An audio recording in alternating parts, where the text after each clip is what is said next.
ما ورته وویل که ته غواړې د خپل خدای په مخ کې ونڅېږې دغه خبره په ما پورې اړه نه لري. زه یو ډاکټر یم، زما دنده دا ده چې تا لیونتوب ته پرېنږدم او نه غواړم چې ته په دې چاقو ځان ژوبل کړې. که ته ژوبله شي د بابل پاچا به تاوان وکړي، ځکه چې د هغې خواجګانو ما ته وویل ته یې په ډېره لوړه بیه د مریانو په بازار کې اخیستې. ښځې وویل زه وینځه نه یم چې څوک دا حق ولري ما د مریانو په بازار کې خرڅه کړي. زه یوه پیغله یم چې په زور یې وتښتولم او که تا لږ شعور درلودی په دې خبرې به پوهه شوی وی. بیا ښځې شاته وکتل او ویې ویل خواجګان د ونې سر ته ختلي دي چې زموږ خبرې واوري. آیا ته په کومه بله ژبه خبرې نشې کولی چې هغې پرې پوهه نشي؟ ما په مصري ژبه خبرې پیل کړې او ومې ویل زه مصری یم، نوم مې سینوها ابن الحمار دی. زه یو ډاکټر یم او ته باید له ما ونه ویرېږې. کله چې ښځې واورېدل زه په مصري ژبه خبرې کوم، زما په لور راغله او ویې ویل زه نه پوهېدم چې ته مصری یې، ګینې ژر به درته راغلی وم. کله دې چې پر تا باور لرم خپل چاقو نشم درکولی، ځکه چې دغه چاقو ته اړتیا لرم. نن شپه د بابل باچا راځي چې له ما ګټه واخلي، خو زه نیت لرم چې د خپل ورمېږ رګونه په دغه چاقو پرې کړم او مړه شم، ځکه زه نه غواړم چې د خپل خدای پر وړاندې بې عزته شم. که ته غواړې چې زه ژوندی پاتې شم او له خدایانو ویرېږې نو ما له دغه هېواده وباسه، خو په دې پوهه شه چې زه به ونه کړی شم ستا انعام هغسې چې یوه ښځه یوه سړي ته ورکوي درکړم، د دې لپاره چې زه خپلو خدایانو ته وقف شوی یم او هیڅ سړی باید له ما سره ویده نه شي مګر دا چې زما خدای ووایي چې دغه سړی وغواړه او له هغې سره له څملاستو خوند واخله. ما وویل زه هیڅ نیت نه لرم چې له تا ګټه پورته کړم یا له تا سره ویده شم، نو له همدې امله هیڅ اندېښنه مه کوه. خو د بابل حرم سرای ستا وتل عقل لرې کار دی، ځکه چې دلته ستا د ژوند وسایل چمتو دي او تا ته خواړه او نور هر شی چې وغواړې درکوي. ښځې ویل ما په خپل هیواد کې خواړه او جامې درلودې او د دې ځای جامې او خواړه زما لپاره اهمیت نه لري، خو دا چې وایې نیت نه لرې له ما سره څملې، دا هغه موضوع ده چې کله ما له بابله وباسې پرې خبرې کولی شو. ځکه که څه هم زه خدایانو ته وقف شوی یم، خو که زموږ خدای وغواړي چې یو سړی خوښ کړم موافقه کولی شم چې له هغې خوند واخلم. ومې ویل ای ښځې زه نیت نه لرم چې تا له بابل څخه وباسم او له دې ځایه دې یوسم، ځکه چې د بابل پاچا زما ملګری دی او که تا له حرم سرایه وتښتوم د دوستۍ د دودونو خلاف کار به مې کړی وي. پر دې سربیره باید پوه شي هغه سړی چې په یوې سترګې ړوند او د خوسک په شان پړسېدلی و د بابل همیشنی پاچا نه دی، بلکې د دغه هیواد د درواغو پاچا دی او یوازې یوه ورځ نن به پاچاهي وکړي. د بابل همیشنی پاچا چې ته یې اخیستې له بلې ورځ به هغه پاچاهي کوي او هغه ښایسته ځوان دی، هیلهمند دی چې له تا سره له څملاستو خوند واخلي او زه فکر کوم چې ته به له هغې سره له څملاستو خوند واخلي. ځکه خو درته سپارښتنه کوم چې د ماشومانو غوندې فکر مه کوه او دغه چاقو ماته راکړه. ښځې وویل که مې چاقو تا ته درکړې ته به مې ملاتړ وکړې. ومې ویل زه به ستا ملاتړ وکړم چې تاوان در ونه رسوي. بیا ښځې وویل زما نوم مینا دی او له دې کبله چې تا ژمنه وکړه چې زما ملاتړ به کوې چې څوک تاوان را ونه رسوي دغه چاقو تا ته درکوم. ته یو مصری، زه پوهیږم چې درواغ به نه وایي او ما به ونه غولوي. بیا یې په مسکا سره چاقو ماته راکړ او ما هم چاقو ترې واخیست او وخوځېدم. کله چې روان شوم متوجه وم چې مینا د چاقو په سپارلو سره زه په یو ستر ازمایښت کې واچولم، ځکه چې له دې وروسته باید زه د هغې ملاتړ وکړم او د بورابوریاش د حرم په شان په یوه ستر حرام سرای کې څه ډول د یوې ځوانې او ښکلې ښځې ملاتړ وکړم. غوښتل مې بیرته ستون شم او چاړه بیرته هغې ښځې ته ورکړم چې ترمنځ مو ژمنتیا ختمه شي، خو خواجګان را باندې راتاو شول او له دې کبله یې زه وستایلم چې له هغې ښځې څخه مې چاقو اخیستی و. دوی ویل که دغې ښځې چاقو له ځان سره ساتلی وی یا یې بل څوک واژه او یا یې ځان واژه، خو اوس ډاډه یو چې نه ځان وژني نه بل چاته تاوان پېښولی شي. کله چې له حرم سرای څخه ووتلم بورا بوریاش مې خواته راغی او په خندا یې پوښتنه وکړه څنګه شو؟ آیا زما خبره سمه نه وه؟ او هغې ښځې چې ستا مریا یې ژوبل کړې و همغه ځوانه وینځه ده چې نوې زما لپاره اخیستې ده. ومې ویل هو دغه ځوانه ښځه ستا د خواجګانو د بد چلند له امله داسې غوسه شوې چې فیصله یې کړې هیڅ یو سړي ته به تسلیم نشي. غوره به دا وي چې ته څو ورځې هغه په خپل حال پرېږدې چې ورو ورو یې غوسه سړه شي، ارامه شي او موافقه وکړي چې ته ورسره ویده شي.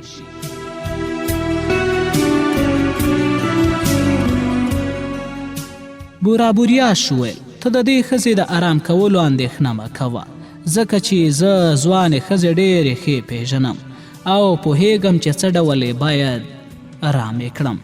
دا لومړی ځل نه ده چې یوه پیغله او غوسهناکه ښځه زما حرام سرای ته راځي او کله چې هغې ته وایي چې له ما سره تفریح وکړي ډاډه کوي. ځوانې نجونې چې له ما سره نه وي ویدې شوي ډارېږي او خیال کوي چې یو سخت خطر دوی وګواښي، خو کله چې ما ته نږدې کېږي او زما ځواني وګوري له ما سره داسې مینه کوي چې له هغې وروسته تل شکایت کوي چې ولې زه خپل ټول وخت له هغې سره نه تېروم. بیا که د حرام سرای له نورو ښځو سره ساعت تېری کوم نو دوی وبخیلي کوي او که زما ځواني ښکلا پر هغې تاثیر ونه کړي بیا زه د ارام کولو لپاره یوه ډاډمنه وسیله لرم چې هغه لرګی دی. زه امر کوم چې ځوان او یاغې نجلۍ پړه مخې څملوي او خواجګانې په لښتو داسې ووهي چې له بدنه یې وینې وبهیږي او د شپې خوب ورنشي. دغه ښځه چې یو یا دوه ځله ووهل شي ارام کیږي او هیڅکله به زما له امره سرغړونه ونه کړي. بورا بوریاش له دې خبرې وروسته په خندا له ما لرې شو او زه د میلمستیا پر لوري لاړم. زما مریا کاپتا سره له دې چې د مینا له لاسه زخمی شو او له دې وروسته چې د میلمستیا حال ته راغی د ډېرو شرابو له امله خپل درد هیر کړ. ډېر کسان ترې راتاو شوي ول او هغه یې اړ کوه چې ټوکې او ټکالې وکړي. زما مرۍ چې د دغه کار ښه وړتیا یې درلوده داسې خبرې او حرکتونه یې کول چې نور به یې وخندول. د میلمستیا په حال کې خلک داسې په تفریح او ساعت تېریو بوخت ول چې چا ماته توجه نه کوله. ومې غوښتل چې ځان کافتا ته نږدې کړم او هغه ته ووایم چې پاڅه وتښته، خو متوجه شوم چې نورو زما مریا داسې راګیر کړی چې ما له هغه سره پټې خبرې نه شوې کولی. پر دې سربیره کافتا باوري شوی و چې پاچا شوی او ممکنه وه امر وکړي چې نور ما ووهي. ما نه غوښتل چې زما مریا په بابل کې ووژل شي او د هغه ژغورل مې خپله دنده بلله. که څه هم هغه له مستۍ ځان ورک کړی و خو هر بل غلام چې د کافتا پر ځای وی همدا کار به یې کړی و ځکه چې ناڅاپه د بابل پاچا شوی و. له کافتا څخه چې تیر شو ما له مینا سره هم ژمنه کړې وه چې باید ترسره کړی مې وی. د بابل پاچا ویلي ول که دغه نجلۍ زما ښایست وګوري غوسه به یې سړه شي او زما پر پښو به راولویږي. خو ما دغه خبره نه منله ځکه چې که مینا غوښتی چې ځان بورا بوریاش ته تسلیم کړي تر اوسه به تسلیم شوی وی. ما شک نه کو چې بورا بوریاش به خپلو یې جړاګانو ته امر کړی و چې هغه په لښتو ووهي او ما نه غوښتل چې مینا د خواجګانو له لوري ووهل شي او بدن یې زخمی شي ځکه چې مینا زما پر ژمنې باور وکړ او خپل چاقوی ما ته وسپاره. پر دې سربیره موږ مصریان دا نشو منلی چې یوه ښکلې ښځه دې ووهل شي. ما دوه دندې درلودې، یوه دنده مې دا وه چې باید خپل مرۍ وژغورم او بله دنده مې دا وه چې د مینا د ژوند د ژغورلو لپاره د ملګرتیا ژمنه پوره کړم. د لومړنۍ دندې په ترسره کولو کې مې شک نه کاوه حتی که بورا بوریاش په ما غوسه شوی هم وی ځکه زما مرۍ کومه ګناه نه وه کړې چې د بابل د اوسیدونکو په لاس ووژل شي. خو د دویمې دندې په اړه لږ شکي وم ځکه چې بورا بوریاش د دې لپاره زه حرم سرای ته پرېښودم چې پر ما یې اعتماد درلود او که ما مینا د هغه له حرم سرایه تښتولی وی د هغه له دوستۍ او اعتماد سره به مې خیانت کړی وی. خو مینا هم په ما اعتماد کړی و او تمه یې کوله چې زه به یې له بابل څخه وباسم یا دا چې پرې نږدم چې په لښتو ووهل شي. که زه په بابل کې پاتې کېدم او له پاچا مې غوښتی وی چې مینا مه وهه نو هغه به هم زما غوښتنه منلی وی. خو زه مجبوره وم چې خپل مرۍ وژغورم او په بابل کې نشم پاتې کېدی. باید کافتا مې له ځان سره تښتولی وی. نو له دې کبله چې له کاپتا سره تښتېدم مینا یوازې پاتې کېده او پاچا به وهله. د دې لپاره چې پر هغې ظلم ونه شي نو مجبور وم هغه مې هم تښتولی وی. ان که د بابل پاچا د مینا تښتول د دوستۍ په خلاف یو عمل هم وبولي او فکر وکړي چې ما ورسره خیانت کړی دی. په نړۍ کې انسان تل په کارونو کې آزاد نه وي، د دې لپاره چې د انسان برخلیک ستوري ټاکي او کله چې انسان مجبور شي داسې کارونه وکړي چې په خپله یې کول نه غواړي. له همدې امله مې شک څنګ ته کړ او هوډ مې وکړ چې هم کافتا له مرګه وژغورم او هم مینا له هغه ظلمه چې ورته په تمه ده وژغورم.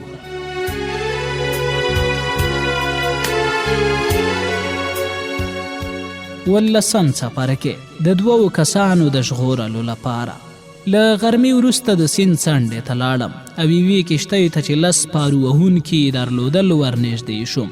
پارو وهونکو ته مې ویل زه پوهېږم چې نن د درواغو د پاچا د جشن ورځ ده او تاسې د وربشو اوبه څښلي دي. غواړئ نن تر شپې پورې تفریح وکړئ، خو د جشن ورځې ډېرې ژر خلاصیږي. له هغې وروسته د لوږې او زحمت شپې ورځې راځي او هغه څوک چې هوښیار دی چې د جشن او تفریح د ورځو له امله دوکه نشي او د نورو ورځو فکر وکړي. تاسې نن کار کولی شئ، ښه مزد به واخلئ او په دې اجورې به له سبا تر 2 اونیو پورې خورئ او څښئ او له ښځو سره به خپل ساعت تېروئ. پارو وهونکو وپوښتل موږ باید څه وکړو؟ ومې ویل سره له دې چې نن د جشن ورځ ده خو زما تره مړ شوی، ځکه چې خدایان کله وغواړي څوک مړه کړي نو بیا دا ورته مهمه نه ده چې هغه سړی په اختر کې مړ کړي که د ویر په ورځو کې. زه مجبور یم چې د خپل تره د وصیت پر بنسټ نن شپه د هغه جنازه ولېږدوم او هغه ټاټوبي ته یوسم چې هلته یې نیکونه ښخ شوي دي.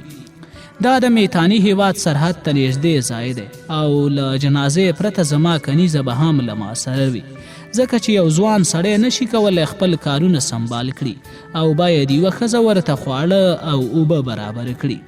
موږ به نن شپه له دې ځایه حرکت وکړو. زه به ستاسو مزد د عادي مزد په پرتله 2 برابره درکړم. پارو وهونکو ویل موږ چمتو یو چې تا خپل مقصد ته ورسو، ځکه چې د شپې مهال موزي او خطرناکې ارواوې د سیند پر 2 غاړو یا منځ کې وي او نارې وهي چې موږ له دغه نارو او چغو ویریږو او ممکنه ده چې زموږ کښتۍ ډوبه شي. ومې ویل زه به همدا اوس یو پسه په معبد کې قرباني کړم چې موزي ارواوې موږ ته تاوان ونه رسوي.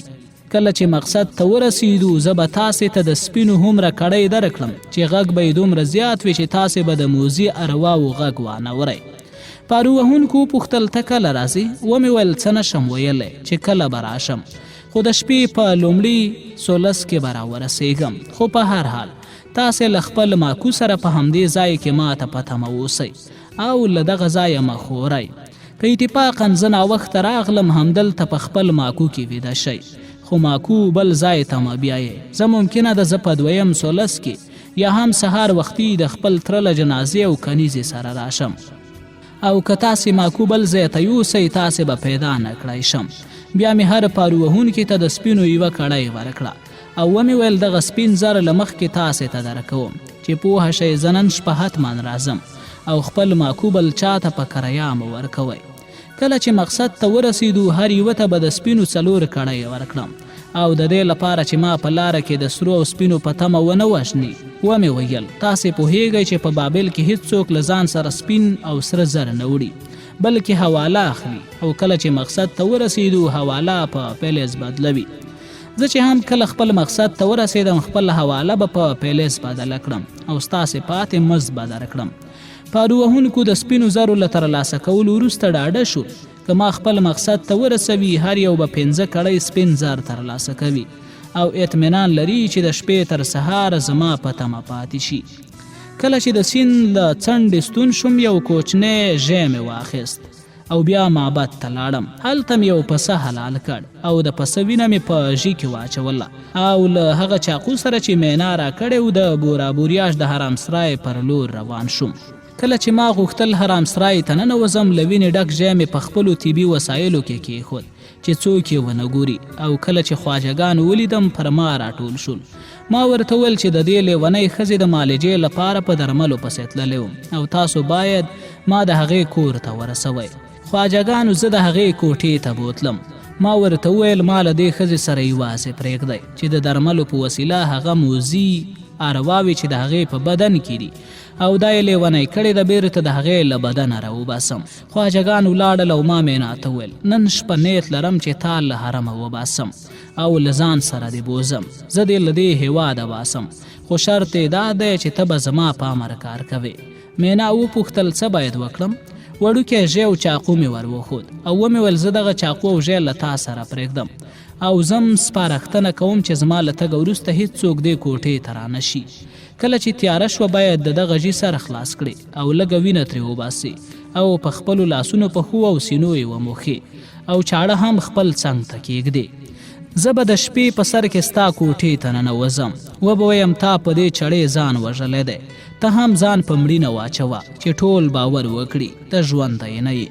بیا به زه خواجګان خانې کړم چې تا له دې ځایه بهر باسم او بیا به تا په یو شي کې تاو کړم او له دې ځایه به دې وباسم، بهر به ستا لاسونه پښې او هر څه ووینځم او له ځان سره به دې بوزم.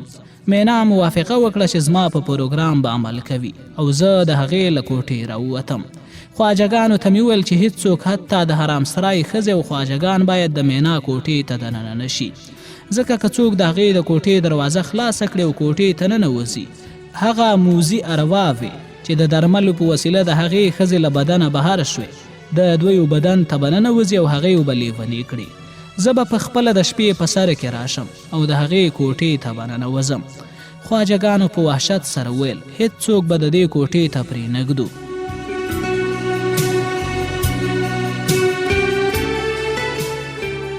زه سلطنتي ماڼۍ ته لاړم او زما مریا لا هم د میلمستیا په حال کې وو. یو شمېر کسان چې ډېر شراب یې څښلي وو له ډېرې مستۍ د حال په یوې برخې کې ویده ول او نورو څه ناڅه مستي کوله، خو بورابوریا شادي او هوښیارو. لمر دومره ټیټ شوی و چې زیړه وړانګه یې کوټې ته لوېدلې وه. ما له بورابوریا څخه پوښتنه وکړه چې څه وخت د درواغو د پاچا جشن پای ته رسیږي. هغه ویل کله چې لمر ولوېد دغه جشن به پای ته ورسیږي او ستا غلام به په هغو زهرو چې د هغې په شرابو کې اچول کیږي مړ شي. بیا به د هغه مړی په یوه لوی خټین لوښي کې ایښودل کیږي او هغه د ماڼۍ د دروازې په سر کې د هغه کسانو له مړیو سره کیښودل کیږي چې پر همدې ورځ د دروغو پاچاهان شوي ول. ومې ویل بورابوریا شه زما غلام زما په شان مصری دی، هغه یې سنت کړی دی او زموږ خدایان وایي کله چې انسان مړ شي باید د هغې جنازه مومیایي کړی چې په بلې دنیا کې ژوندی پاتې شي. بورابوریا ویل کله چې جنازه مومیایي شي پر جنازه څه کوئ؟ ومې ویل له دې وروسته چې جنازه مومیایي کړو هغه ښه وو. بورابوریا ویل زه موافقه کوم چې ستا د مرئي جنازه د خپلو دودونو په اساس مومیایي کړی، خو وروسته باید جنازه موږ ته وسپارئ چې هغه په خټین لوښي کې واچو او د دروازې پر سر یې کیږدو. ومې ویل د اشرافو د جنازې مومیایي کول 80 یا 80 ورځو ته اړتیا لري، خو د مریانو جنازه په 13 ورځو کې هم مومیایي کیږي. بورابوریا ویل ډېر ښه، د هغې جنازه په 13 ورځو کې مومیایي کړه. ما ځواب ورکړ دغه کار دلته نشي پلی کېدای، ځکه که زه په دې ماڼۍ کې د خپل مرئي جنازه مومیایي کړم ټول کسان چې دلته دي ان تاسې به د جنازې د خطرناکو بویونو له امله مړه شئ او باید ووایم چې دغه جنازه باید سمدستي مومیایي شي، ګنې د بابل ګرمه هوا به همدا نن شپه جنازه خرابه کړي او بیا یې نشو مومیایي کولی. له همدې عمله اجازه راکړئ کله چې نن شپه زما مریا مړ شو زه یې مړی له ماڼۍ بهر کړم چې د سیند پر غاړه په یوې لرې پرتې سیمه کې هغه مومیایي کړم او له نن شپې څخه چې له دې ماڼۍ څخه ووځم تر 13 ورځو پورې به ما ونه ګورې. باید ته مې هم ونه ګورې، ځکه چې که په دغو 13 ورځو کې زه تا ته نږدې شم نو د جنازې بویونه به دې مړ کړي. بورابوریا ویل زه هم تر 13 ورځو پورې له تا سره کار نه لرم، تر هغې پورې چې بیرته راستون شي. ځوان لمر ته وکتل او ویې ویل دا د لمر ولوېد، جشن پای ته رسېدلی او تر څو شېبو پورې به ستا مرئي ته زهر ورکړي. ورشه او څارنه یې وکړه چې ستا په شتون کې چې ته ډاکټر یې دغه سړي ته زهر ورکړي. په داسې حال کې چې موږ په دغه خبرو اخته وو زه د ماڼۍ د نوکرانو له حالاته پوهه شوم چې جشن پای ته رسېدلی، ځکه چې ناڅاپه ټول له کاپتا له شاوخوا لرې شول. خو کاپتا چې د ډېرو شرابو له امله نشو د نوکرانو د حالات په دغه بدلون پوهه نه شو. ما ځان د بورابوریاش ډاکټر ته ورسو هغه ته مې وویل چې پاچا ما ته حکم کړی چې په خپله دغه سړي ته زهر ورکړم. نوموړي ډاکټر زما خبره ومنله، ځکه چې پر دې سربیره چې فکر یې وکړ زه دروغ نه وایم. د درواغو د پاچا د جشن پر ورځ یې دومره شراب څښلي ول چې په خپلو پښو نشو درېدی. کله چې پوهه شو د زهرو د ورکولو دنده پاچا ماته سپارلې، نو خوشحاله شو. وی ویل آیا پوهیږي چې باید مقتول ته کوم زهر ورکړي؟ ما وویل هو، زه د زهرو په پیژندلو کې د بابل تر ټولو ډاکټرانو ښه پوهه لرم. د پاچا ډاکټر چې له ډېرې مستۍ یو او بل اړخ ته زنګېده وویل له دې وروسته چې ستا مریا مړ شو زه باید هغه معاینه کړم چې یقین وکړم هغه مړ شوی دی که نه. ما ورته ویل کله چې هغه مړ شو زه به تا ته خبر درکړم چې راشه او هغه معاینه کړي. د بابل د پاچا ډاکټر وویل زه ځم لږ ویده کېږم، کله چې ستا مریا مړ شو راشه او ما خبر کړه، او که ویده وم رابیښ مې کړه.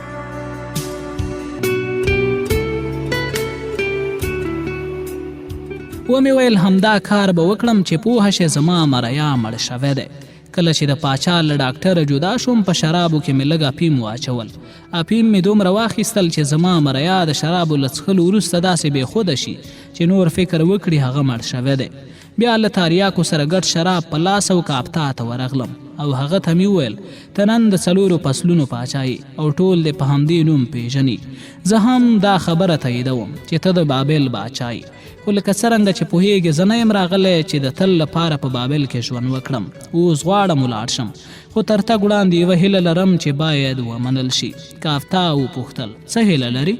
ما وویل زما هیله دا ده چې په خپلو لاسونو یو جام شراب در باندې وڅښم چې مصر تر له ستنېدا وروسته ټولو ته ووایم زه سنوها ابن الحمار هغه څوک یم چې په خپلو لاسونو مې د بابل پاچا ته شراب ورکړي دي.